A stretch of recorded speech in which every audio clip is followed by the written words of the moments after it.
வாங்க chairman madam. Office வேலை வீட்டு வேலை ரெண்டையும் முடிச்சிட்டீங்களா? என்ன மாமா கிண்டல் பண்றீங்களா? நான் எதுக்கு கிண்டல் பண்ண போறேன், அதுவும் சேர்மன் மேடத்தை போய்.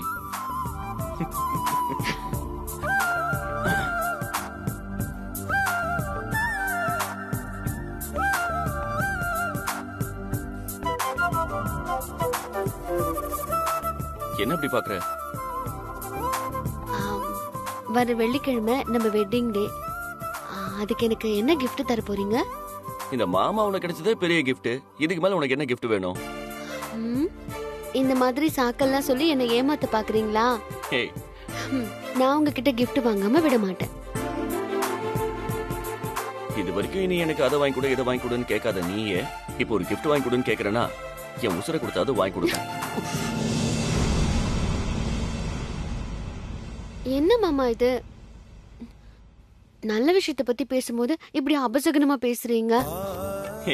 சும்மா விளையாட்டுக்கு சொன்னேன்.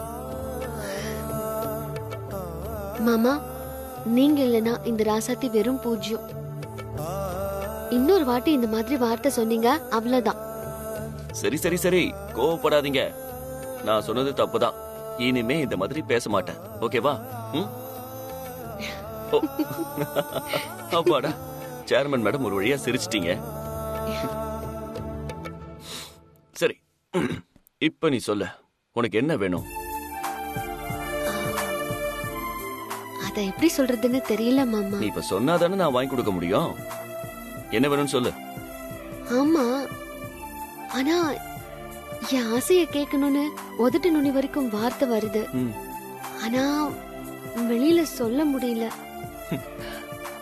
ஃபீல் பண்ணாம எதுவா இருந்தாலும் இந்த மாமா கிட்ட சொல்லு. மாமா, ரோஜாவ எப்பாடுபட்டாவது பெரிய வீட்டு வாரிசு ஆக்கிடலாம். அது போதாதுன்னு கண்மணியும் இன்னும் கொஞ்ச நாள்ல வாரிசு பெத்து கொடுத்துருவா. ஓகே. அதனால பெரியத்தையும் ரொம்ப சந்தோஷமா இருப்பாங்க. பெரியம்மா சந்தோஷமா இருந்தாங்கன்னா உனக்கு சந்தோஷம் தானே? அப்புறம் என்ன யோசனை? அது இல்ல, பெரியத்தைய பத்தி மட்டுமே யோசிக்கிறோம்.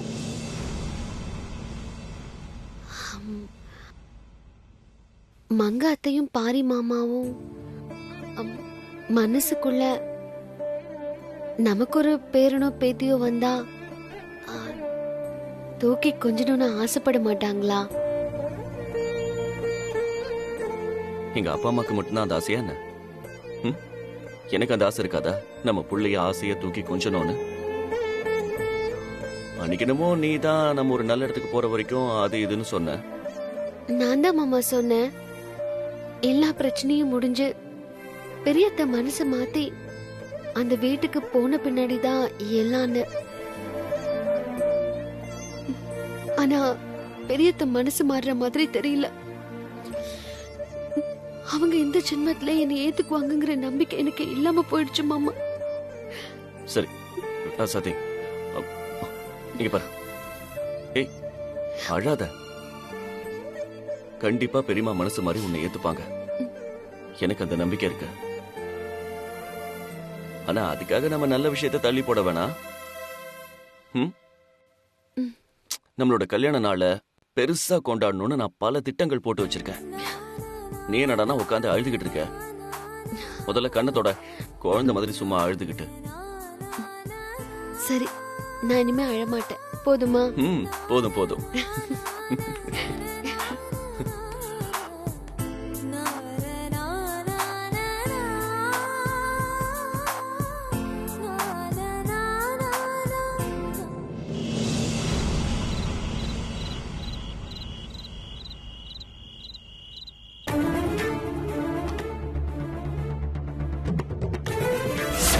மரகதம், அன்னைக்கு நான் சொன்னதை நீ நம்பலல்ல? இப்ப என்கிட்ட அதுக்கான ஆதாரம் இருக்கு. கண்மணியை செக்அப் பண்ணிட்டு உனக்கு நான் அதை காட்டுறேன்.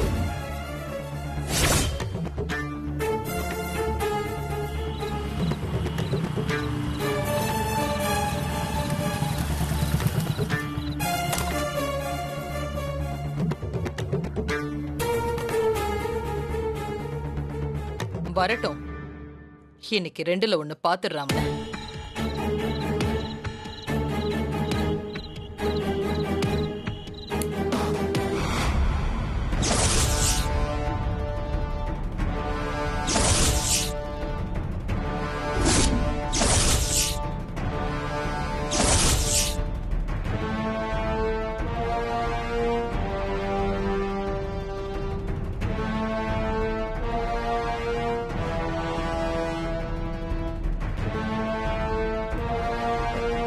அம்மா, நீங்க இன்னும் தூங்கலையா? எப்படிடா தூங்குறது? இப்படி திருட்டு போன மாதிரி அர்த்தராத்திரியில பதுங்கி வர புள்ள இருந்தா ஒரு அம்மாவால எப்படி நிம்மதியா தூங்க முடியும்? என்னம்மா நீங்க இன்னும் என்ன நம்பலையா? நான் நம்புறேன், நம்பல அது இருக்கட்டும். முதல்ல நீ எங்க போயிட்டு வர அத சொல்லு. அது அம்மா, நம்ம மில்லு பிசினஸ் விஷயமா ஒரு ஆர்டர் எடுக்க போயிருந்தோமா. ஆஹா, எங்க? அது அது செங்கல்பட்டுன்னு தானே சொல்ல வர? ஆமாமா. உங்களுக்கு எப்படி தெரியும்? அதான் ஊர்ல பல பேருக்கு தெரியுதே. என்னம்மா ஒரு மாதிரி பேசுறீங்க? நான் பேசுறது இருக்கட்டும், முதல்ல நீ ஒழுங்கா பேசு. நீ சாப்பிட்டியா இல்லையா? சாப்பிட்டேம்மா, சாப்பிட்டேன். எங்க? ஹோட்டல்ல தானே? என்னம்மா இப்படி துருவி துருவி கேக்குறீங்க? ஹோட்டல்ல சாப்பிடாம வேற எங்க சாப்பிடுவாங்க? இல்ல, செங்கல்பட்டுக்கு போயிட்டு வந்தேன்னு சொன்னல, அங்க உனக்கு பழக்கமான வீடு ஏதாவது இருந்து அங்க சாப்பிட்டு வந்தியோன்னு நினைச்சேன்.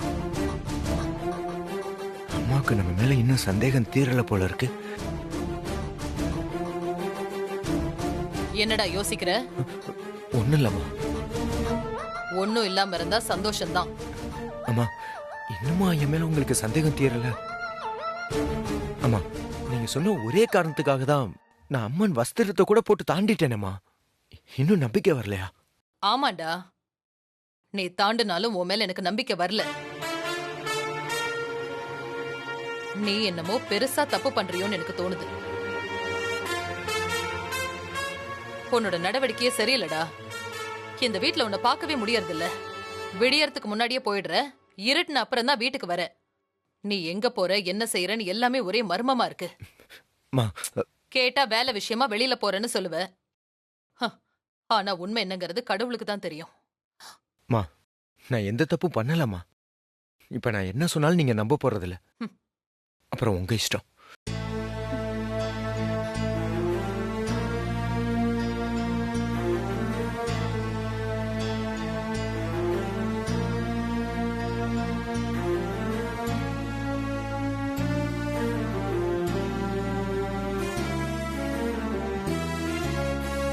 அத்தை.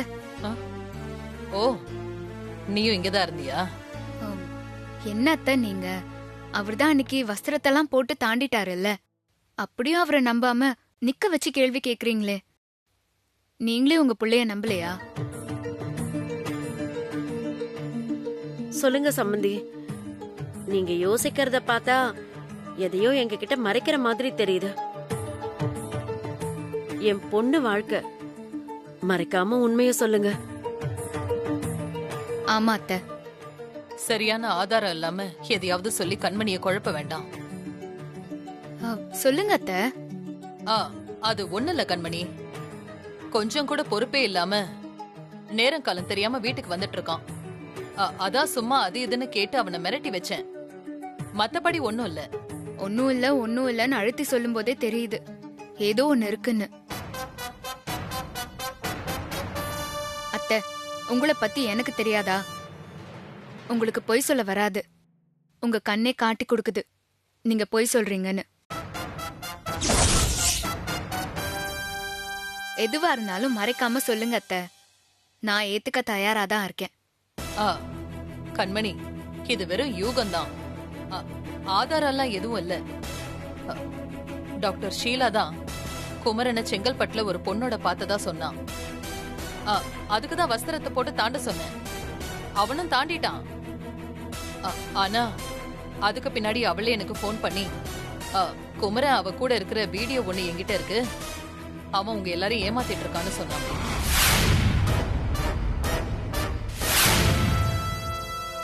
அந்த வீடியோ ஆதாரம் தான் என்ன ஏதுன்னு பார்த்து வாங்கறதுக்குள்ள அவ தலையில அடிபட்டு இப்படி ஆயிட்டா.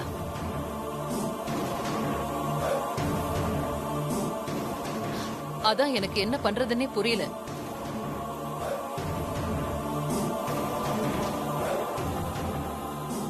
அந்த டாக்டர் காலை வாரி கவுத்து விட்டதா நினைச்சு நமக்கு நாமே காலை வாரி விட்டுருக்கோம். அத்தை, அந்த வீடியோ ஆதாரம் எல்லாம் எதுல இருக்கிறதா அந்த ஷீலா சொன்னாங்க?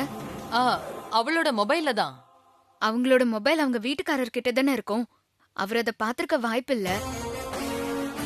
நாளைக்கு வேலையா போய் அந்த வீடியோ ஆதாரத்தை நான் வாங்கிட்டு வரேன் அத்தை.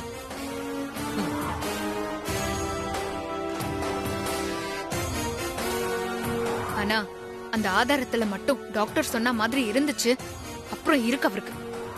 நீங்க சும்மா இருந்தாலும் நான் சும்மா விட மாட்டேன். அவரை 2ல 1 பாத்துருவேன். நீங்க போய் நிம்மதியா படுங்க அத்தை.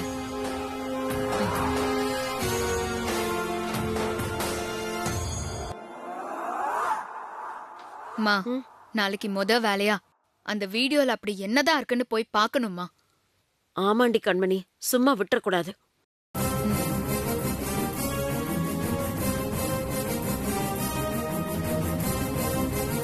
வா.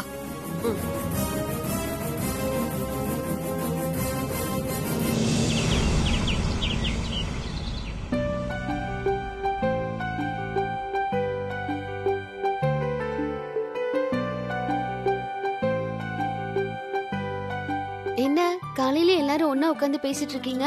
என்ன விஷயம்? ஏதாவது விசேஷமா? ஆமா, எல்லாம் உங்க 2 பேர் பத்தின விசேஷம் தான். என்ன மாப்பிள்ள பாக்குறீங்க? எல்லாம் உங்க கல்யாண நாள் கொண்டாடத்தை பத்தி தான் பேசிட்டு இருக்கோம். ஆமா ராசாத்தி, வர வெள்ளிக்கிழமை உங்களுக்கு கல்யாண நாள் வருதுல்ல, அதான் கோவில்ல அபிஷேகம் அன்னதானம் எல்லாம் பண்ணி சிறப்பா கொண்டாடணும்னு உங்க அண்ணா ஆசைப்படுறாரு. ஆமா மாப்பிள்ள, அதுக்கு நீங்க மறுக்காம சரின்னு சொல்லணும். அப்பதான் எங்க எல்லாருக்கும் சந்தோஷமா இருக்கும்.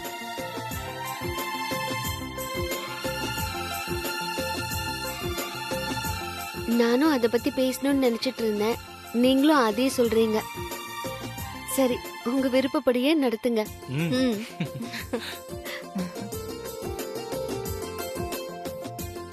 ரசதி மாமா, நம்ம பண்ற இந்த ஃபங்க்ஷனை கோயில்ல வைக்கிறதுனால பெரிய வீட்டுல உள்ள எல்லாரையும் கூப்பிடலாம்ல? கூப்பிடலாம் மாமா. தம்பி, நீங்க என்னதான் குட்டிக்காரனும் போட்டாலும் நிச்சயமா மரகதமா ஃபங்க்ஷனுக்கு வர போறது இல்ல. அதுக்கு எதுக்கு போய் கூப்பிட்டுக்கிட்டு? அக்கா, நம்ம கூப்பிடுறதுக்கு கூப்பிட்டுருவோம், வரதும் வராதும் அவங்க இஷ்டம். முறைன்னு ஒண்ணு இருக்குல்ல,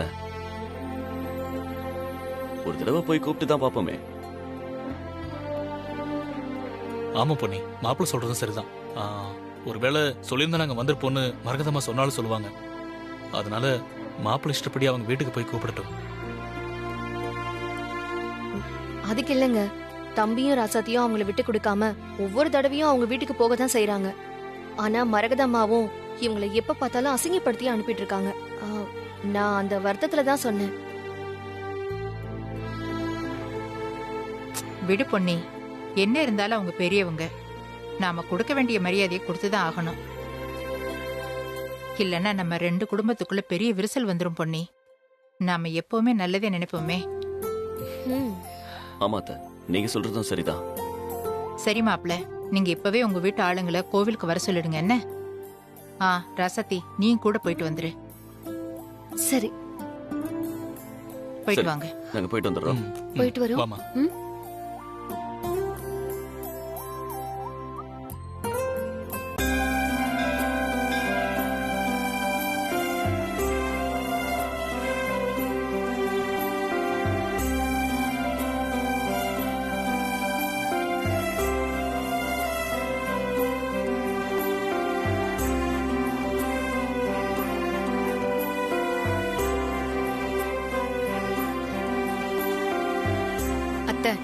நாங்க ஹாஸ்பிடலுக்கு போய் அந்த வீடியோ ஃபுட்டேஜை வாங்கிட்டு வந்துரும். கண்மணி, இப்ப போனா எங்க போறீங்க, எதுக்கு போறீங்கன்னு வீணா கேள்வி கேட்பாங்க. அத்தை, செக்கப்க்கு ஹாஸ்பிடலுக்கு போயிருக்கேன்னு சமாளிங்க. சரி கண்மணி, கொஞ்ச நேரத்துக்கு அப்புறம் நாம அப்படியே வெளியில கிளம்பிடுவோம். சரி, நீ குமரனுக்கு போன் பண்ணியா? அவர் எங்க எடுக்கிறாரு, காலையிலேயே கிளம்பி போயிட்டாரு. அந்த வீடியோ கிடைச்சு ஷீலா சொன்னது மட்டும் நிஜமா இருக்கட்டும், அவன் காலை உடைச்சு வீட்டுல உட்கார வைக்கிறேன் பாரு.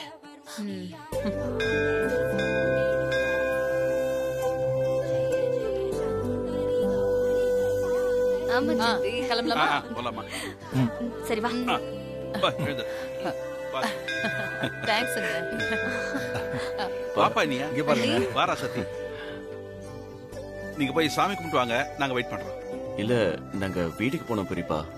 நீங்க எல்லாரும் இங்க வந்திருக்கீங்கன்னு சொன்னாங்க, அதான் நாங்களும் இங்க வந்தோம். ஏண்டா என்ன விஷயம்டா? ராசாத்தி, இனியா, 2 பேரும் நல்லா இருக்கீங்களா? நல்லா இருக்கேன். நீங்க எப்படி இருக்கீங்க? நல்லா இருக்கேன். நல்லா விசாரிச்சதெல்லாம் போதும். இப்ப எதுக்கு வந்தீங்க அத முதல்ல சொல்லுங்க. அது வந்து பெரியமா, வர்ற வெள்ளிக்கிழமை எங்களோட கல்யாண நாள். கோயில்ல சிறப்பு பூஜைக்கு ஏற்பாடு பண்ணிருக்கோம். அதுல நீங்க எல்லாம் கலந்துக்கணும்னு ஆசைப்படுறோம். அதான் கூப்பிட்டு போலான்னு வந்தோம்.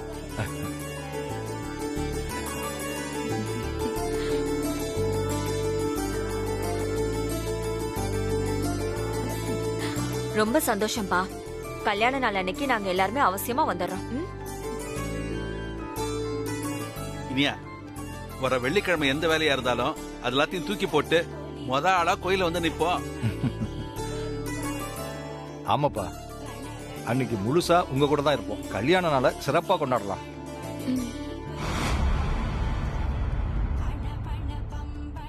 அண்ணி, அண்ணன், அட்வான்ஸ் திருமண நாள் வாழ்த்துக்கள். தேங்க்யூ. பெரியத்த, நீங்களும் கோவிலுக்கு வந்து எங்களை வாழ்த்தணும். ஆமா பெரியமா, நீங்க கண்டிப்பா வரணும். உங்க வாழ்த்து எங்களுக்கு எப்பவும் வேணும். வாய்ப்பே இல்லை இனியா.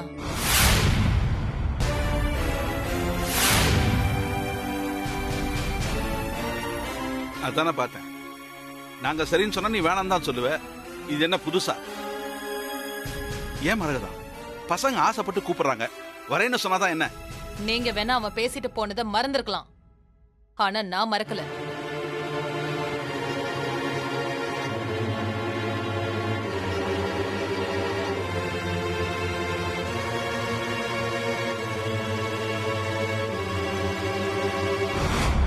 என்ன பாக்குறீங்க? தைரியமா ஒரு பொண்ணு கூட தொடர்பு இருக்கு, ஆனா அத பத்தி யாரும் கேட்காதீங்க. காலம் பதில் சொல்லும், எங்க விஷயத்துல தலையிடாதீங்க. அப்படி இப்படின்னு பெரிய முனிவராட்டம் பேசிட்டு போன. இப்ப எந்த மூஞ்சியை வச்சுக்கிட்டு எங்க எல்லாரையும் கூப்பிட வந்திருக்க? பெரியமா, அந்த விஷயத்தை விடுங்க. இன்னும் கொஞ்ச நாள் ஆனா உங்களுக்கே எல்லா விஷயமும் தெரிய வரும். அப்ப எங்க மேல உங்களுக்கு இருக்கிற கோவம்லாம் தூள் தூளா போயிடும். இத பாரினியா, உனக்கு வேணா இது சாதாரண விஷயமா இருக்கலாம், ஆனா எனக்கு இது என் பெரிய குடும்பத்தோட கௌரவ பிரச்சனை. நான் சொன்னதுதான். இங்க பாருங்க, நீங்க யார் வேணாலும் போங்க, நான் அதை தடுக்க மாட்டேன். ஆனா எக்காரணத்தை கொண்டு அங்க நான் வர மாட்டேன்.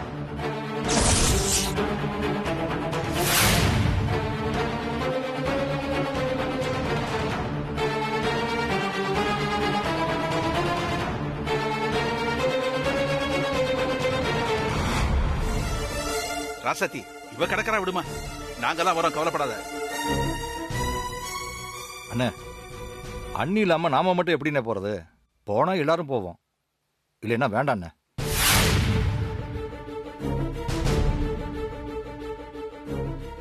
அது எப்படிங்க? நம்ம ஒரே புள்ளியோட கல்யாண நாள், அத கொண்டாட நம்ம போக கூடாதா? அக்கா வரலன்னா என்ன, நாம எல்லாரும் போலாம்ல?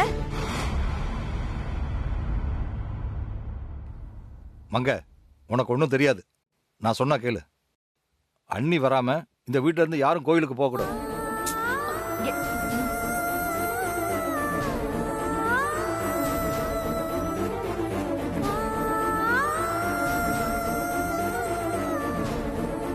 இனியா, நீங்க சந்தோஷமா கோயிலுக்கு போயிட்டு வாங்க. எங்க ஆசீர்வாதம் உங்களுக்கு எப்பவும் இருக்கும். மாமா, அது ஏன் ராசாத்தி, உங்களை அங்க வந்துதான் நாங்க வாழ்த்தணுமா என்ன? எப்பவுமே எங்க மனசுல நீங்க இருக்கீங்க. கவலைப்படாம போயிட்டு வாங்க, எல்லாம் நல்லபடியா நடக்கும். நீங்க எல்லாம் வருவீங்கன்னு ரொம்ப நம்பிக்கையோட வந்தோம்ப்பா. பரவாயில்ல, நாங்க கிளம்புறோம். வா.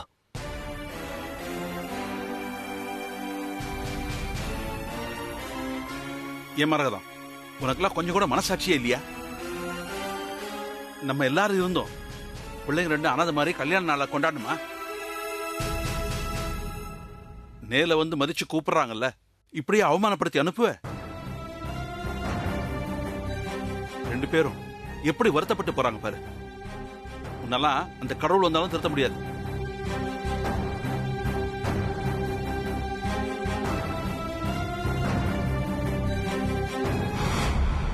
அத்தை, நீங்க செஞ்சதுதான் சரி.